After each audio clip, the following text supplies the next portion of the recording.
Bas Fekodi International, bonjour, Nabatunion, surtout Titi Jolie, moi je suis à Kinshasa, notre pays, capitale et République démocratique du Congo, vraiment merci, Tokutani du Sous Beta Masolo, Oyetel Masano Yambo Kanabiso, vraiment merci, Naba Fekodi Sténion, surtout, vous allez éparpiller partout dans le monde, Naïbi qui est bozo, j'ai la figure d'or, le Bandengini, alors le Bélo Konini, concernant le dossier Mexique, le dossier Mexique. Tokolo la préparation, trouver ta masolo championnat national na biso, trouver ta masolo eza ebele concernant ba club na biso na ba discipline mosusu ndenge ezali ko kende to enfin tout au bandanion surtout vraiment je voulais une fois de plus bana Fekodi ko présenter ba condoléances no ba Fekodi c'était nion surtout na famille à CG Barthélemy Okitoko akufaki depuis samedi le jour où kende kunda coach Mukeba jour il pas kufaki donc vraiment te présenter ba condoléances une fois de plus na famille na ye côté ku nezali ko kende vraiment total ndenge programme qui peut sama tu ba ndenge to ko évoluer merci vraiment na ba Fekodi c'était nion surtout vraiment to commence Jérémy hier pendant la journée na moni ba pelotu ba Canada ba Igor Ibanda ba mon fils Vasco Ngodi le grand mona ki kwiti ba maman Agnès Mputu ba bengi Fekodi ba maman Maï Sumbuba ba sacré kimana ba bengi ba tebele ba bengi ba Paris o Guadalajara ja tombé o Guadalajara ko tombé Fekodi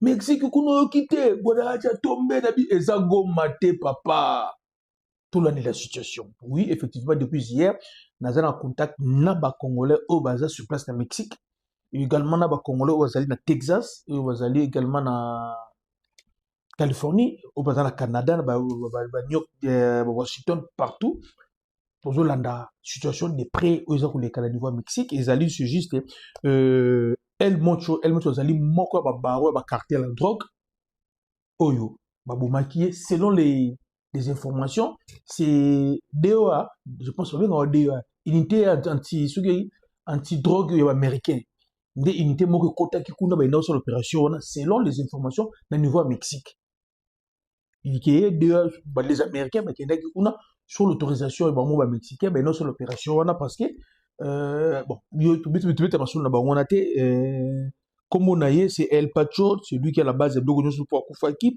il a 59 ans azali patron ya cartel à monene ya drogue de niveau Mexique et trouble bimina ba fil de billet à Mexique y compris na Guadalajara place biso to Guadalajara place biso to robeta match le 31 mars butu mutu ezali ba pine tumbo mami sécurité donc on va na bandaku gouvernement Canada a celle ba a commis ba Canadien basé sur place na Mexique ba vana na ndorba bimate et gouvernement américain également bien même je vois les Français et les Européens aussi ba singa ba ba union surtout ba vana na bandaku ba bougeter une loti situation qui évoluer on a ma bango to côté talibiso siko où en sommes nous maintenant la situation par rapport il y a barrage international c'est ça ce qui nous concerne où en sommes nous position FIFA ezali ndenge nini jusque là aux dernières nouvelles il y a une réunion de crise ezosala actuellement na niveau ya ba vidéoconférence entre ba dirigeants ya FIFA oyo bazolandela pe situation des prêts mais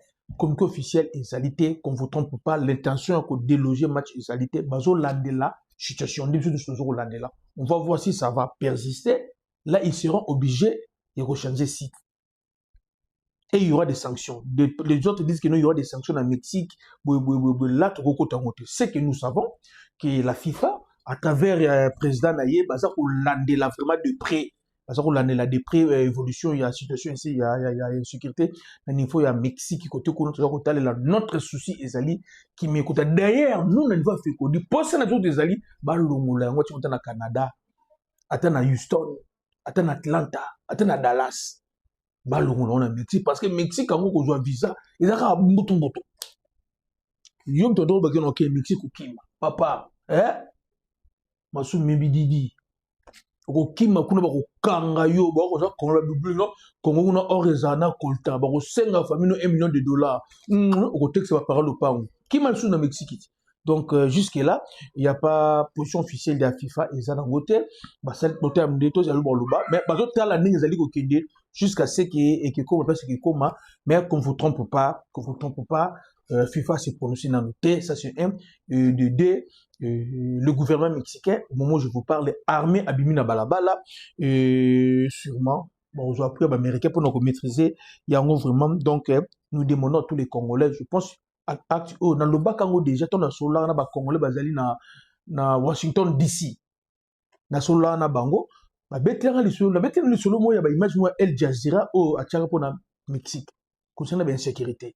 Alors on peut l'équipe sous oyo toujours senga na ba congolais tant toujours ba non il faut to kende na Mexique na unité, c'est pour éviter des genres de choses comme ça. Ce qui est place congolais bazalité benga fait pour dire orienté yo benga mutuboye tout n'est pas pour ba za la quartier général yo po kei kuna so ki na Burkina ngai yo ngani ngade monsieur Google papa ba benga famille no ba senga $1 million runduka place pour zoembo boté que le pont en famille. À bon attendeur Sali, nous attendons la position de FIFA. En fait, pour Nabiso, va délocaliser. Parce que Jacob Beta Kouna va ne pas sur confiance peut-être sur le plan sécuritaire. Parce que surtout le numéro qui compétit tout tambola on Nabiso, babitambola tambola monta Nabiso. Dans la situation oyo, ils ont essayé de réfléchir deux fois dans l'organisation surtout au Bazali qu'on s'organise pendant que nous de la radio, il faut que l'anda de près situation, il faut communiquer l'ambassadeur quoi to bandi na niveau de Dallas. C'est pas papa Victor, il faut l'en est de près, tout juste à Houston. Communauté sur à Houston, tout le monde tout le monde a bobo réagi, tout le monde a bino, tout juste basé là men, pas le col là Beni côté kuna na Californie, tout bossa n'était sur que kuna na nini na team USA DRC Diaspora Monde et pas papa Fonsi, une agence qui toque aux côté kuna service et solutions. Il y a mon Francis, donc qu'on a pu m'assurer au Salama, Badmazel Bello, qui est à Washington DC, le côté qu'on a pu m'assurer au New York City, pas à l'autre pendant, pour m'assurer au Salama, à Washington DC, et pas à Grand League, m'assurer au Salama, au Québec de Bétail, dans le Canada, dans le Nord, côté qu'on a, ma préparation est au Salama, mais vous devez être prudent pour nos côtés, la ville de Mexico City, insécurité, Puerto, insécurité. Falarta, insécurité, Guadalajara, insécurité, Okebwe, insécurité. Donc, au sein de la Congolais, surtout, vraiment, tout l'an de là. Situation au dépré et on va voir ce que FIFA va se décider. Les gens me déposent la question, est-ce qu'on ne peut pas mettre la pression pour FIFA changer? Toza 6 nations. Toza RDCT. Donc, pour toute cette pression, il faut que la synergie, mais surtout 6 nations, il faut barrage. Les 4 vont être préliminaires, net demi-finale, plus les 2 de ton terrain final, il faut que Sangana. Comme la FIFA, à ce moment-là, ça va. Mais quand il y a des Congolais, comme la FIFA, je pense que ça ne va pas peser. Ça ne va pas peser. Vraiment, côté Kuna, merci. Malgré cela, nous, on continue à préparer. Le coach de Sabre, comme vous savez, à un niveau Europe. Donc, les performances de nos joueurs à niveau club, ça nous rassure. Ça nous rassure. Parce qu'à chaque fois que joueur, on a besoin d'attendre les jeunes club, tout le monde a une équipe et ça là. Et tant que vous entendez des jeunes dans le club, tout le monde a rappelé l'eau que ça là. Alors aujourd'hui, Cédric Bakambu, les chouchous des Congolais, vous avez vu, mon 4 équipes nationales, dans 2 semaines, 2 titularisations, début marqué. Il est en confiance. Donc, soit continue même lancer Oyo, je pense même le 31 mars, il va encore marquer. Cédric Bakambu, côté Kuna Tozali, na bonne nouvelle. Il y a quoi nous, c'est bino, malgré Stroiken, ou même Mdele na biso chouchou. Qui n'a le pas, qui n'a quitté Cannes, m'a bêta quitté parce que je qui choque. Après, on a bon, bêtité, mais hier, à bêta qui une équipe naïe, Stroiken à côté de cette 6e minute. À bêta 14 minutes plus temps additionnel. Vraiment, tout le monde a dit c'est bon. Je pense que la semaine qui vient de commencer, il va encore jouer. Et la semaine là, petit à petit, je pense après 3 matchs, il va reprendre ses habitudes. Il retira Kalibana. C'est quelqu'un à qui ils ont reposé espoir. Il y a tout un peuple pour le milieu du terrain. Ce que nous manquons depuis Kakuta, j'ai poussé à dire que par rapport à la charge d'équipe nationale, on a vu qualité, on n'a pas Stroiken. Un médiateur qui peut relier, qui peut faire le pont entre le milieu du terrain et l'attaque. Un médiateur où il y a souci à la dernière passe. Un médiateur où il y a tiré rapide à poteau. Un médiateur buteur. J'avais invoqué ça la semaine passée. Et ceux-là, les médiateurs, ceux qui ne sont pas des buteurs. Vraiment, merci. Il y a pas les deux KMB, Aaron Chibola, pas Tchadjabi. Aaron Chibola, je vais aussi parler de lui. Aujourd'hui, Warren Bondo, à Betaki, il n'était pas titulaire. À Kotaki, dans la deuxième mi-temps, l'équipe Crémonest. Là, nous sommes à l'Italie, vraiment merci. Temps de jeu, les alliés sont 1531 minutes sur 2602. Période de blessure, côté Nakati, Warren Bondo, probable futur Léopard, Warel Bondo futur Léopard, qu'on ne vous trompe pas, peu importe ce que c'était dit. Ce que j'étais dit, tout autour, il y a dossier Warel Bondo, nous sommes en famille, et le linge sale, c'est lave à famille. Warel Bondo sera Léopard, vous serez, bon, ils ont une information parce que tout le monde le sait. Warel Bondo sera Léopard. Bientôt, la Lionel Passe et le Havre. C'est aussi une situation qui nous inquiète beaucoup, Banafekoni. Malgré tout ce qu'il est en train de faire, malgré tout ce qu'il est en train de faire dans le Havre, mais apparemment, l'entraîneur a la confiance là été. Match tous les cas, on va dire son là-bas. Apparemment, l'entraîneur le Havre a la confiance là été.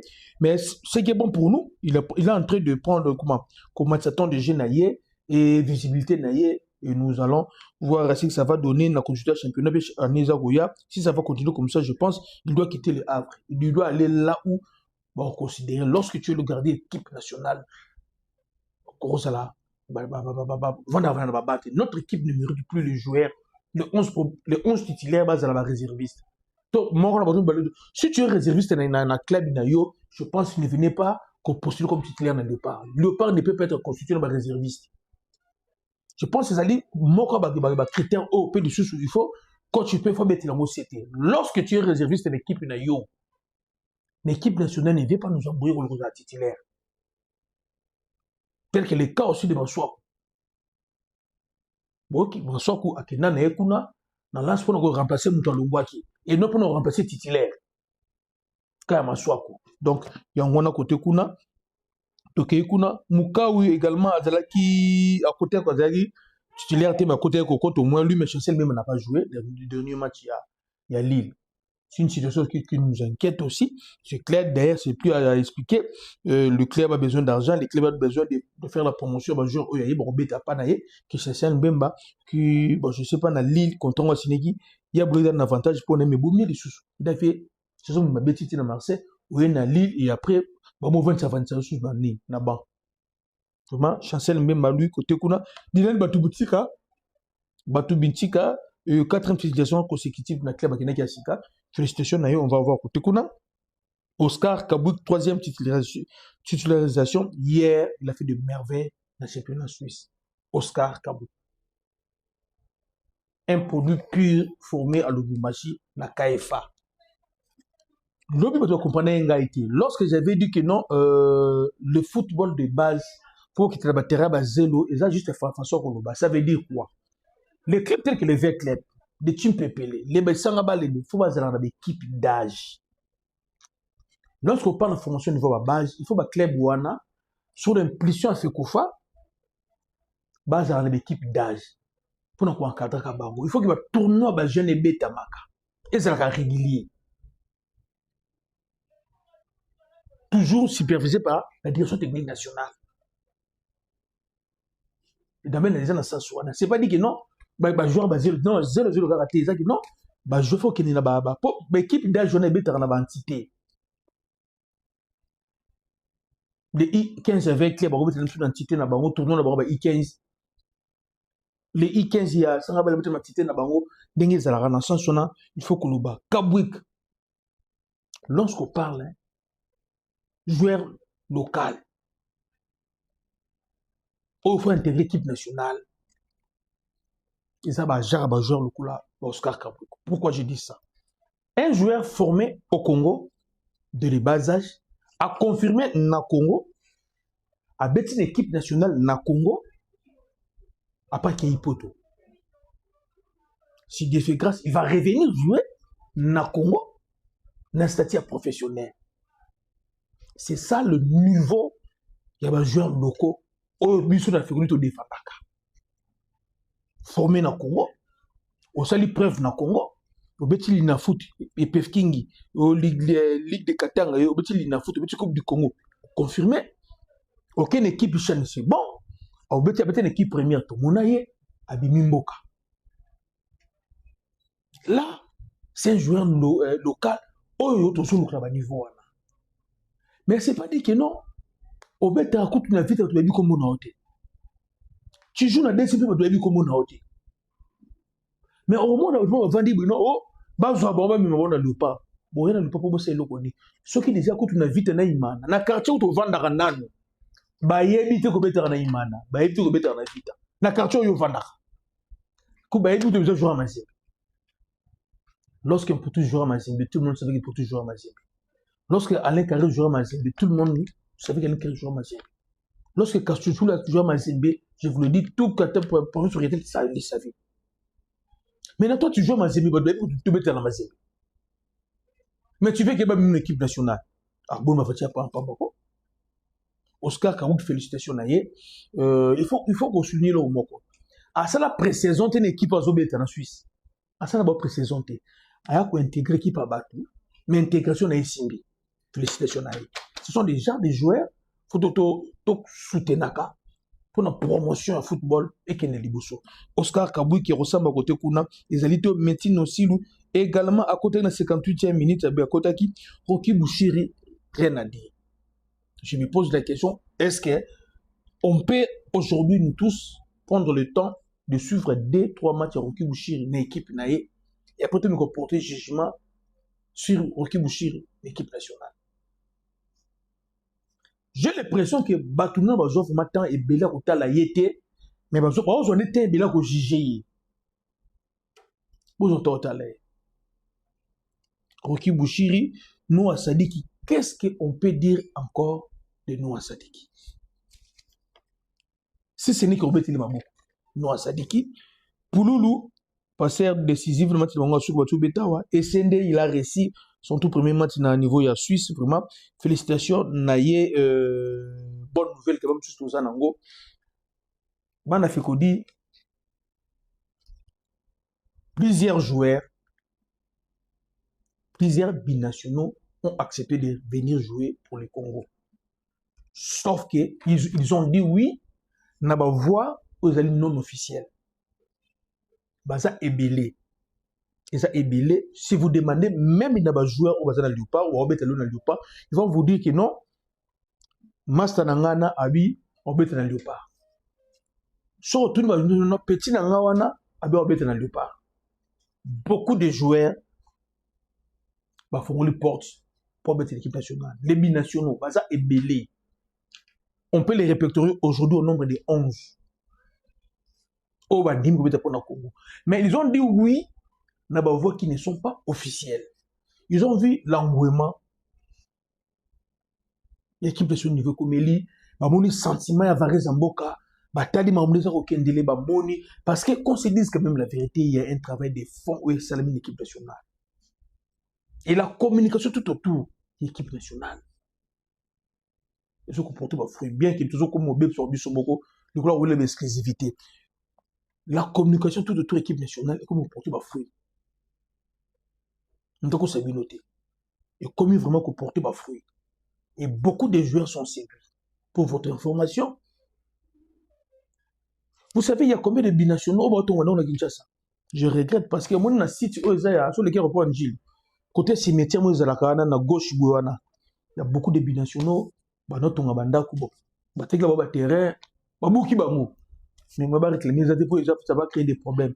Donc, tout le bagage. Aujourd'hui, il y a beaucoup de binationaux. Lorsque je parle de beaucoup, je suis un nombre de 11-12 qui ont dit oui. Moi, je parle pas de coach et moi sur le Nabango. Parce que si on prend avec le coach sur le Nabango, on peut pas 20. Mais ceux qui ont déjà dit oui, l'équipe nationale, baza au moins 11 ou 12. Mais tout au solo lina bango, baza ba voix officielle. Je voulais aussi remercier Serge Tungila na niveau de Allemagne. Merci Serge Tungila na Bundes foot sport Bundesport Serge Tungila na niveau Allemagne. Vous savez, il y a combien de Congolais qui jouent en Allemagne et qui sont prêts à venir jouer pour le Congo? Pas moins de 6. Et bien, tout le temps, à Bakumbwana, déjà prêt pour le Congo. Mais non, Bandimi, n'a pas vraiment non officiel. Voix officielle, ça veut dire quoi? Il faut que Basulana fédération, Basulana coach, à ça la lettre. Coach de la fédération, allez à la Belgique, à ça la capture. Le second à la FIFA. Mais parmi tous, on est souvent oui, pour le Congo, il faut qu'on tala. Ils ont quel âge? Ils ont quel niveau? D'autres, qui n'ont pas I21. d'autres qui n'ont pas I23. Ils sont pas par équipe première. Donc ça dépend d'un coach à juger. Quand solo là un joueur peut être l'impression que non là l'équipe de nati tozu nati Ngwanda à ça l'interview n'amboka non non là à ça l'interview ah oui non son cœur penche pour la RDC. Donc et pour Ngwanda lui-même dit non son cœur penche pour la RDC. Banjunzi avait dit aussi également il est prêt pour nous remettre pour la RDC. Il y a Michabu Chandele Michabu, toujours le Leipzig. Lui également, a déjà disponible dans la RDC.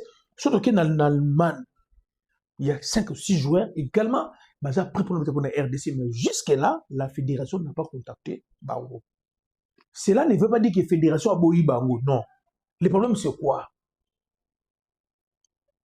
On est d'abord concentré sur le match du 31 décembre, du 31 mars. Et le match du 31 mars, on a déjà une liste un peu élargie, où ils ont déjà ceux qui vont peut-être tant déjà qui quittent la club, tout le monde va blesser, vous allez la remplacer, eux vont mériter. Et après là, on va voir. Parce qu'on se dit, dans une liste de joueurs de M. Belé, il a plus de 30 ans. Julius Kaimbi, Chancel Mbimba, et Belé, il a 27, 28, 29, 30, Belé. Donc, on doit préparer l'avenir. Et ceux qui disent oui aujourd'hui, bien que c'est encore non officiel, la majorité n'a pas basé dans moins de 25 ans. Dans moins de 25 ans. Donc, c'est la coach qui dit, eh ben, hôtel à Bango, t'es côté Kuna. Pour l'instant, comme Tozoloba, on peut ajouter 2-3 joueurs. C'est tout. Kuna, Mathieu, 31 mars. Vous s'attendez à nous de l'autre côté. Vous s'attendez à nous de un joueur, il est bon lorsqu'il joue. Lorsque un joueur a une blessure, a une bande de touche, ou comme ça, vous savez, dans une infirmerie, il faut jouer.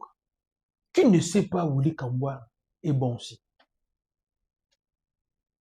Mais toujours, c'est la zone. Il y a beaucoup de joueurs après choc, il a un niveau, parce que vous voyez bien, beaucoup de joueurs après que vous aurez un choc, ceux qui ont un niveau naté. On doit travailler avec ceux qui sont là déjà. Et qu'ils savent vie de prière. Donc, ils doivent travailler dur dans le club. Si ils travaillent dur dans le club, papa, quoi, RT l'équipe nationale. Quoi, RT l'équipe nationale.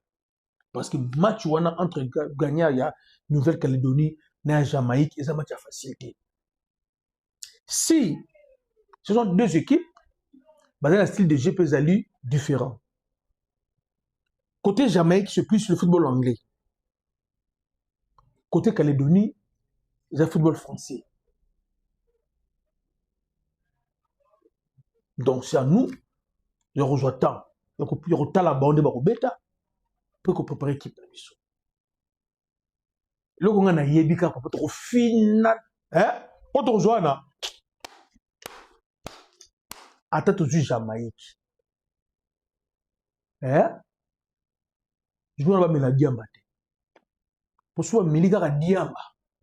Nabi surtout 6 à match en la première mi-temps. Bah, on a 2-0 dans la première mi-temps. Vous comprenez? Dès la première mi-temps, match est dans le tant que tu me dis, tu as résister dans nous. Bah, je rouge. 3 bords. Troisième bord, écoute, tu rouge avec penalty. Beaucoup de bon penalty. Ou alors, on a fait qu'on a gradé qu'on aura. Kemona, kebo, kunanalu. Nabi, on a tout bengi papa, téléphone qui font maté, papa. Kaka kuna ko mbaka bulo. Tout bengi na papa. Na lobaka na yo zwa congé, ozwa ki congé. Non, tikangai. Non na côté final la Ligue des Champions, une bande na botama. Final ba compétit ya quand écoute na coach en 2 fois. Ça me sert grâce. Concert Michael Jackson, na côté catch américain. Na côté final Ligue des Champions, na côté final la Coupe du Monde, na côté Léopard na Coupe du Monde, na côté parce que tout on a joué le premier match officiel Libanda ya Mboka. Allez, na zanga testi na tel na match yo benga fikodi. Papa na yamba yo te to ka bona pété, to ka bandeko. Lobi pe na ko yamba ote analyse après match to ça on après 4 jours. Pour faire tu wana et même peut-être 2 mois hein. Tout ce que tu as dit, préparation match, tu vas jouer. Tu gagnes, tu as Coupe du Monde. Ayo, non, papa, tu as la fête. Parce que ceux qui vont te dire que tu vas au Mexique, car tu es au Mexique. Là, si je joue en haut, tu vas là. Même si tu jour wana, oui, moi me cotiser lo. Ngulu a koti mosquée. Ngulu a koti mosquée. Nana okangai. Même Donald Trump jona ko kabisote. Les 31 matchs to gagner la ba, papa bisengo wana. Ngana se platé na ndo yeba batu. Ah! Jamais. Jamais. Tu me dis na kalina tina na ligne na koti na chaussette. Twa, nazo sauter na nazo se pena. Moi c'est tiré dans le polele garaboué. Non, préparer un drapeau carabo. N'a plus que dire nazo qui était. Surtout dans la mboka ni nazo se pena kaka. Yembela ye na sengo. Alléluia. Bana Congo ba. So ngazo ne bisengo bongo na mbese kizala wana. Bana me ba tu États-Unis, ba Canada, ba Paris, ba tu partout. Ba yaniki ndiye be ba tu ba Afrique du Sud ba ye. Ozu ba l'autre masque tu ba tu Afrique du Sud ba ye to tourne na nisko do se pena leopa. On a déjà tolo pour le coup nous avons sauté quand on a déjà coupé dans la quête nous avons sauté quand on a nous avons le pas à gagner qu'on a essayé on a monté tout le monde batu yo be ngai ah papa il faut lancer Michael Jackson et pour un Mbappé là on a besoin là pour le balanga ni biso no ngaza na sengo na ngai papa na moment de sengo na zana ngo ndiri non ba biso ke non ato sali masumu ndeni no kotaka alola yebisa ngai muyibi azana yesu ne kuluzu alors elles sont pour passer les gars dans notre sont là on a passé dans notre côté ils ont vu que non les lots de port à mondial ils sont là d'accord maintenant vous voyez tout ingénieur c'est le haut vraiment kitoko to solo là et qui est de côté kuna tournoi Unifac to beta lelo na Centrafrique to continue ba na U17 bon beta lelo bonne chance na bango on va voir ce que ça va donner mais na remarqué le comment tournoi Unifac public on a zo mona na stade wana façon on se comporter. Ce sont les mêmes personnes qui ont été en renaissance. Comment on a trouvé une fois qui a papa naïb, c'est un public respect, public propre. Ba maman ba ina bana, balandi bana. Naïb te Congolais des problèmes en tout. Une fois que oyo, les ali bana ne sont pas avec la Congo. Mais sur qu'un stade hôtel public yo zoya côté la match une fois on dit maté. Propre, coordonné, elengi. Mais si on a un na batira vite na maïmana bete match car même public là ba bimusu mobulu surtout c'est ba vite na ba imana nde ba mvuta ka ba to ndengeni po ba tutu na mona na stade wana ça donc na mona na chaque jour mais on propre ba zo yemba ba côté à l'aise ba bimi à l'aise nous tout le monde est-ce ba tino fin goûter tu vas passer une prime ba tu tout le temps au télé so bo changer bo point. So le monde bana wana bachika vite na imana bitumbe bimi na stade bonne chance na bana wana pour kende bana fikodi que ça la biso vraiment kitoko nenge pe na profiter dans le moment le kamumoko c'est normal parce que la ninga batakinga pe trop o fikodi bino mo benga na ba jeune équipe nationale bino mo sali la batabité biso benga na jeune équipe nationale te biso to utilisera na fikodi to utilisera terme en congélateur. Lorsque le joueur réseau Simba tu tiens un congélateur, est-ce que sur le congélateur pour la rater? Tu tiens un congélateur. Donc ça veut dire, sur un club nayo, mati sa vie de prière.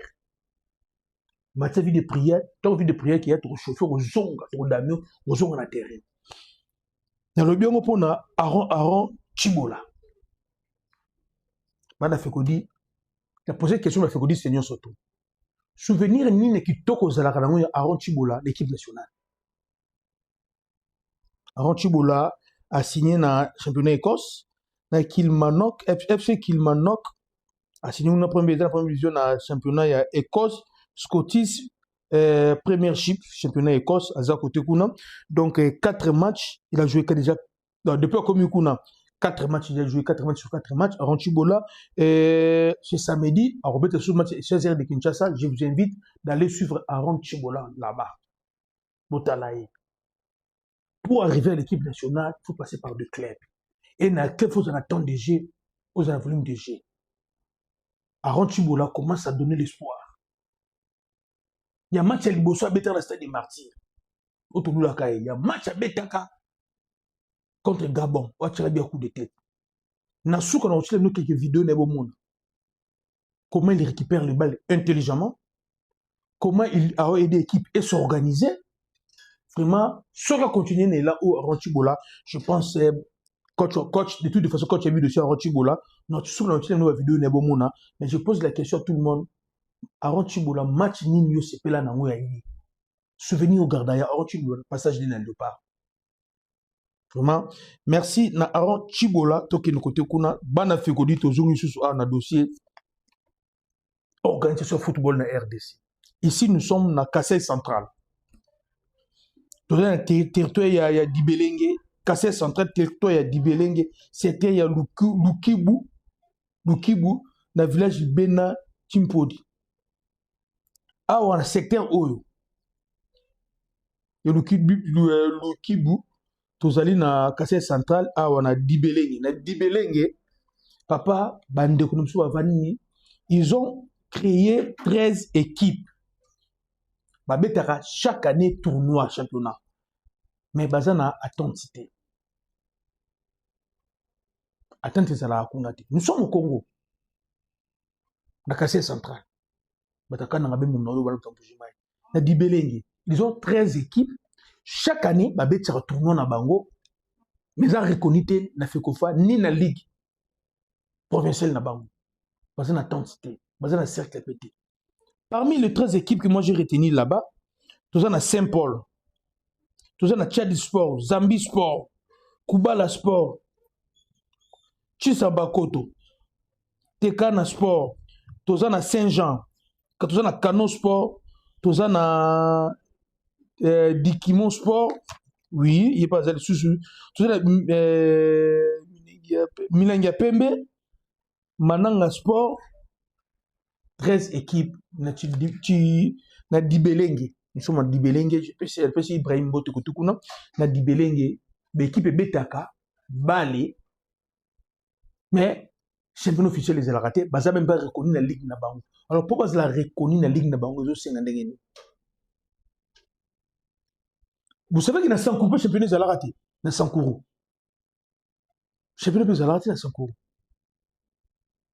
On a des sérieux problèmes. Ah ouais, 13 équipes. Mais vous avez reconnu la Ligue Nabango. Nous voyons qu'on a reconnu. On les bat la bango certes. Toute entité Nabango, la bango pété. Mais chaque année, bah bête à kababim ça peut tout nini, bah règlement, bah ça le règlement tout à balé. Mais bah ça reconnu. Mais ce sont des Congolais. Où en sommes-nous? Je pense maman Belinda, pour tel dossier où. Pour bien le président de la Ligue, le Kassai Central, pour tout naï. Thomas, merci côté kuna. Nous on évolue et les gars qui toquent. Je sais que ça va faire beaucoup de plaisir à Sacré Kimano également. Maman Nanouchi Kuna, maman Christina Ndiba, vous êtes coach à bout, maman Esther Ngaloula, vous avez belé, vous l'avez fait codi, tout développé Masolo, tout qui est de côté Kuna. Élection n'a niveau à fait Kofa.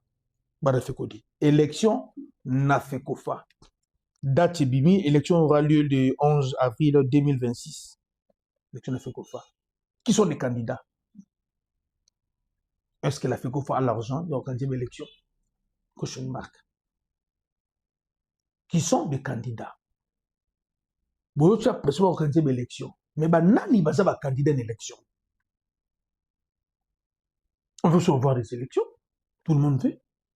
Nous tous nous voulons avoir des élections dans la FECOFA. Mais on a aussi besoin de connaître les candidats. Comment ça dit candidat dans la FECOFA? On va organiser l'élection. C'est parce que vous avez démarqué avec. Moi, je vous le dis. FECOFA n'a pas d'argent. Actuellement, quand FECOFA a bloqué dans la banque, parce que Bilon va bloquer. Et je ne sais pas par quelle magie, on va organiser des élections. Ne soyez pas étonnés.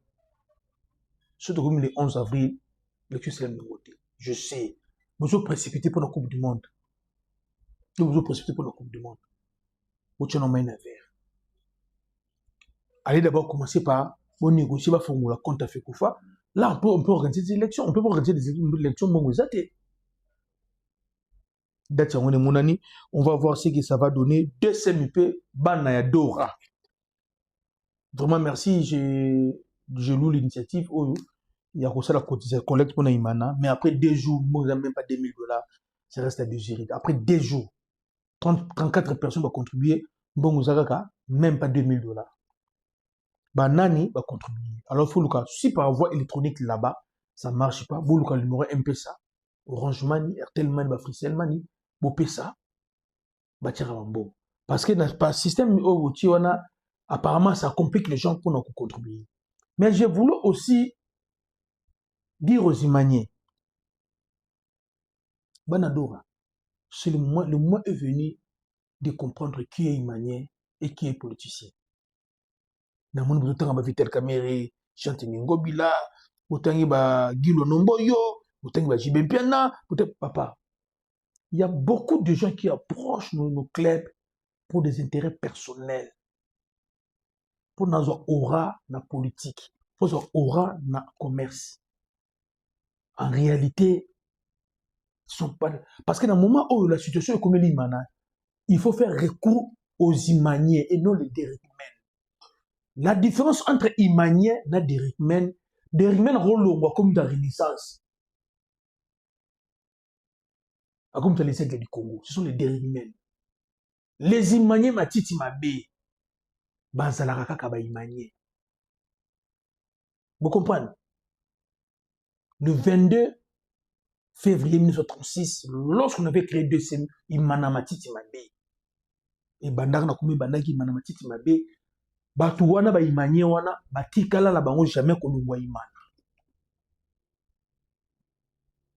Imana a problème 81, 82, a changé, a DCM, les gens qui ont une idéologie de DCMP, bon, bah, ça base Makamoni surtout. Un Imanien ne peut jamais kolongwa Imanien. Ndi na muna ba fikliba ba bangaza fikliba makila. Na kolongwa jamais fikliba mkutu wa ba bingaza fikliba mikuwa. Po jamais ba kolongwa mikuwa mtu bati na njoto na ngai. La différence entre Imanien et Derrickmen. Les Derrickmen, ce sont les gens qui sont approchés Imana pour avoir intérêt na bango. Et ce ne sont pas des Imaniens yani. Les Imaniens, ce sont les Imaniens de sang. Bata vers Yamakila. Oyo akoti kalaka jamais kolongwa Imana. Ata Imane kiti Ligue 3. Aozlaka Imanien. Mais les Derrickmen sont Imane kiti Ligue 2. Les Derrickmen rolongwa. Baki les aigles du Congo. Baki Renaissance. Yoso yoka Imanien. Ado Finga, président. Imana. Ce sont les Derrickmen. Ils va Finga président. Ce sont les Derrickmen qui va président. Un vrai Imanien. N'est-ce pas Jonas Moukapa? Ce sont les Imaniens. Tout ça, les Imaniens, nous sommes 20 ans. Azana Imanien. Azana Derrickmen, Azana Imanien. Tu vois, nous sommes 50 ans, mais Azana Derrickmen, Azana Imanien, Azana Derrickmen. Parce que, à Yewana, l'anda qui comité, mon comité, mon comité qui est dans la ligne Yango. Nous avons été belé, pas chez toi, comme dit non. Ngate Imane qui est 4 division, Imane qui est Koufato Zaka Imanien. À l'objet bien, à Rosalaka Imanien. Bazou était dans la Derrickmen. Parce que, comme le niveau, on comprend la différence entre Imanien et Derrickmen. Parce que Imanien, c'est la base de création Imana. Le Derrickmen, c'est la base de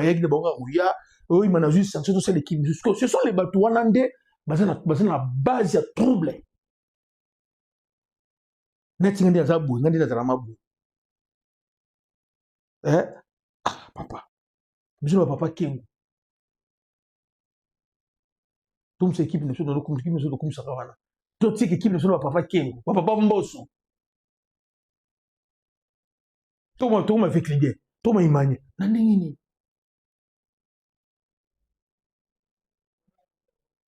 Nous sommes une équipe.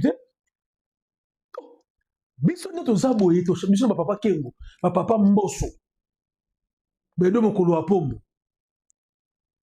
Ba maman Marthe. To change na l'équipe était. Toi l'équipe de biso banda to banda l'équipe de biso wana papa. Biso to da FC Mikado. Biso to da FC Mikado, biso papa Kengo, papa Mikado. Attends, to za la carte to ça ka réunion Mikado, to zo le place to zo c'est Mikado. Na ko zuma ko effectivement jamais Imanien. Mais comment Moutouma a Imam Nakono ngala za Imanien, na za Imanien, lobe mo na sima chimanga. Yemo du chimanga ba kino, mutokolo nga Imanien azate. que yo, au long way, ok les écs. Bana imana wi mama imane sexanga. Tandi président Chimangalo bindena sa boy. Muto kolongo nga imanya zate.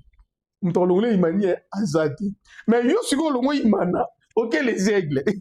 Pendant que les aigles, yemo président les aigles, alors que ça va imanya. Parce que yo siko zanani. Au moins de votre millionnaire. Mukuna tilo lo baza imanye. Tilo mukuna benga za imanye. Alo bakateka za derine na bakaza za imanye. Parce que yo landa mukuna, parce que yo zanani. Gloire. Tigara seka non. On m'a imane mo legelanga vraiment. Président Chimanga yimo na conférence de presse non, muto kolonga imanye azate. Il faut ba non, muto kolonga derine na zate non. Muto kolonga imanye azate. Yo siko kolonga na imana, Olandi na les aigles. Parce que yo siko za statini. Et on appelle ça pata qui raison. Parce qu'il va pata qu'on va imaniser. Ça veut dire que non, on ne va jamais imanier. Vraiment, merci Bana Fekodi. N'a pas l'autre Sukiwana. Ce qu'il faut retenir, il y a beaucoup de binationaux, de jeunes. Ils vont faire un thème pour nous pour le Congo. Ils ont remarqué, ils ont lié solo. Nati Ngwanda, il y a une interview dans l'année qu'on a vu son cœur penche pour la RDC. Bazapé et Bélé, surtout, on va former la Belgique. Bandimi beta pona Congo, mais ba wina bango ba lobela ngona ba kana na ba kanu zali non officiel. Il faut tout le cas, tout le monde ba sa ba lettre consentement, ba solo la fédération, ba zo capti dossier quota na FIFA de ton dimi oui, andimi ya solo. Bandimi pourquoi? Parce que la monnaie dynamique, ambiance sur une équipe nationale et comme coexciter bango. Qu'on se dise quand même la vérité. Et l'équipe nationale c'est pour tout le monde. Mais ndenge bazo ndima wana, il faut que yeba pour classer la catégorie ni. C'est pas des choses qui non ndimi Congo, boye pas de ça. Te ilu girita zawana. To gibu ka safa sali wana. Bo même ba catégorie ba buta la pe bango nyoso to kona. Parce que ba métier aussi loupé, ba métier équipe nationale no ba yete. Donc sur la fédération, mbongo za na côté. Vraiment. Bonne nouvelle, vous allez en ce week-end à Betty, à Zongeli Balelelo, qui toko vraiment c'est les bisous bien à Beta qui va lobby, c'est bien, Bakambu à répandre dynamique né qui toko les cas de Lionel Passy, et je peux c'est bisous moi souci parce que c'est lui le gardien de l'équipe nationale, lorsqu'on a un club au bord de la confiance n'a été pas titularisé, ça reste à désirer pour Lionel Passy. Côté Kouna, la situation au niveau de Mexico, FIFA za Hollande lango de près et de près. Si ça persiste, parce que nous allons deuxième jour, si ça persiste, FIFA va se décider. Mais jusque-là, FIFA n'a pas encore donné sa décision. À Zolanela, situation, il est en communication avec la Fédération mexicaine de football. Et la Fédération mexicaine de football, ils ont la communication dans le gouvernement Bango, yebi et l'Union au cas où ça persiste. Et les souhaits n'a pas congolais à Liban, le Mexico, on va voir comme c'était à Houston. Donc, peut-être la Californie, peut-être la Dallas, vraiment, mais dans notre que la là, les extraits, il y a, comment il s'appelle, Aaron Chibola. Vous allez voir ce qu'il a fait déjà l'équipe nationale et ce qu'il est en train de faire actuellement dans le club Azar au Beta. Pour le moment, à un niveau, il y a Écosse, qui Grèce, Azar au Beta, et vous allez juger vous-même. Notre souci est que non, tout le monde les joueurs a guéri. Tout le monde bébé Tekoda. Merci de m'avoir fait surtout. Ciao.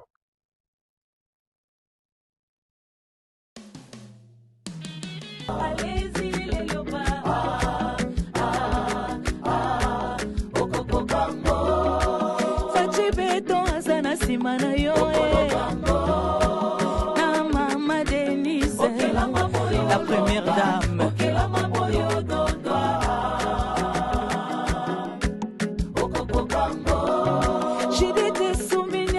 Simana yo na gouvernement mobimbe okela maboyo dondo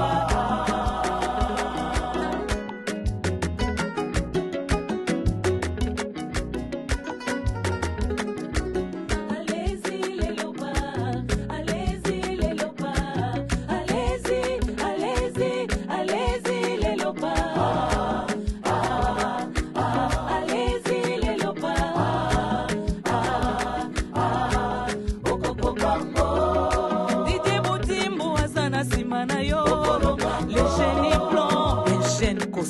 sa saison balezongi elengi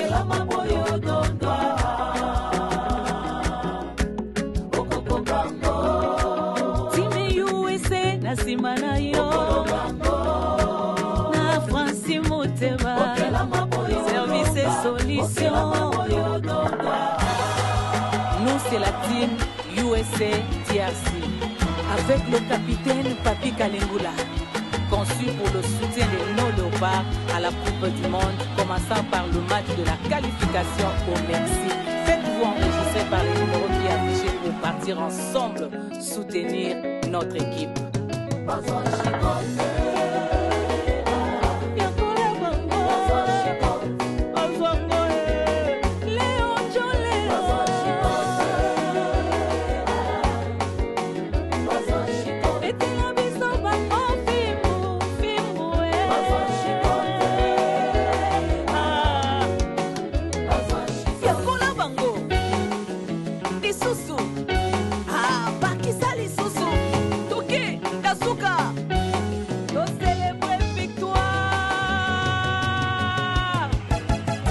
tokozala kuna na mama Mande na mama Philo, papa Kimundela, papa Omer. Pasteur, merci. Jean-Claude Mwabila na mama Martine na Suisse. Papa Bobe Mungia, mama Yvette Ngando na papa Pierre, maître César, mama Clémence na mibosani na Mokope.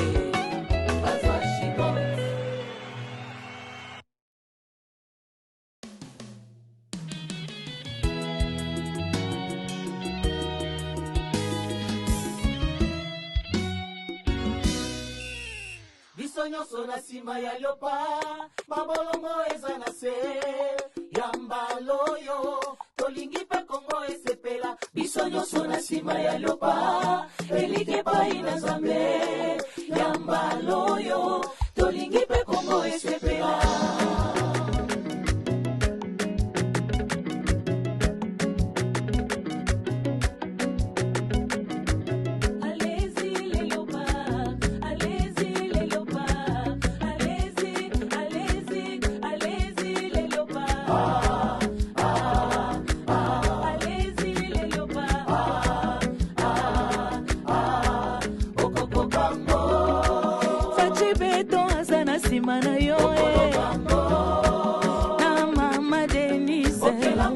La première dame.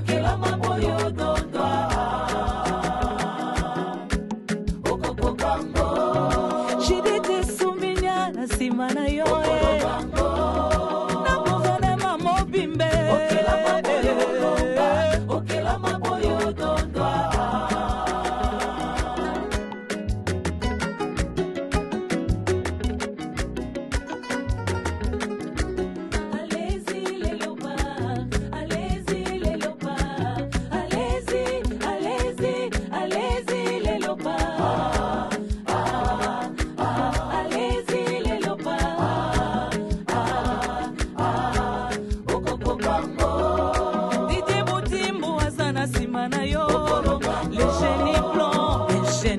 À sa saison, balezongi elengi.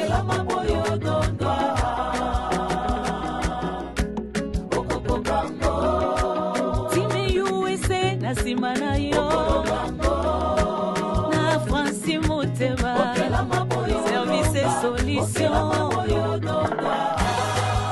Nous c'est la team USA DRC avec le capitaine Papi Kalengula, conçu pour le soutien de nos léopards à la Coupe du Monde, commençant par le match de la qualification au Mexique. Faites-vous enregistrer par les numéros qui affichés pour partir ensemble soutenir notre équipe.